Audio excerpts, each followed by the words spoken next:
Welcome to your first annual OG13 Fantasy Basketball Awards. Please welcome your commissioner, Koneal Laguidao.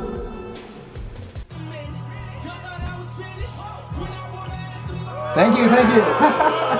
Oh, thank you. You're too kind. Thank you. Thank you so much. Thank you.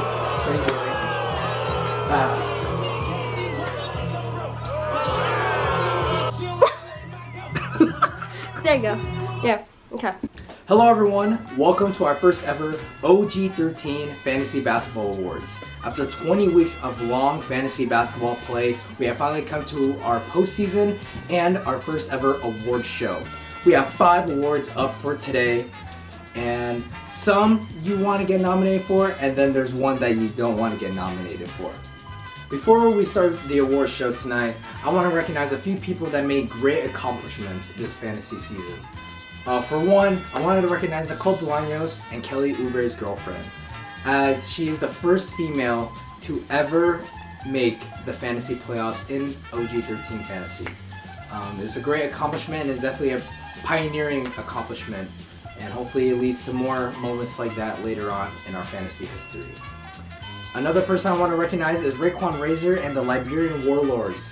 The Liberian Warlords smashed the regular season fantasy record of 22,300 and now are up to over 24,000 fantasy points this season.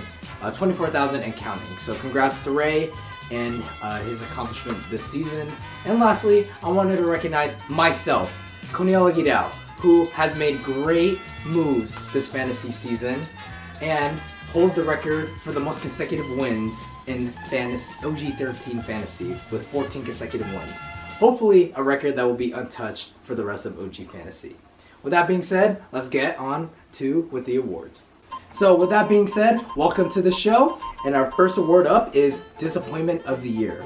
The owner that had high expectations going into this year but faltered due to injuries, poor play, poor trades, and just bad management overall. Here are your nominations for Disappointment of the Year. Trevor Gesno, Buffalo. Lucas Erickson, Skaters Cabin Eagle Scouts. Logan Miller, Team My Guy Tyler. Tanner Bunton, Ben Simmons. And the winner of Disappointment of the Year, with 42.9% majority of the votes, your Disappointment of the Year is Tanner Bunton, Ben Simmons. Congratulations, Tanner. You fucking suck.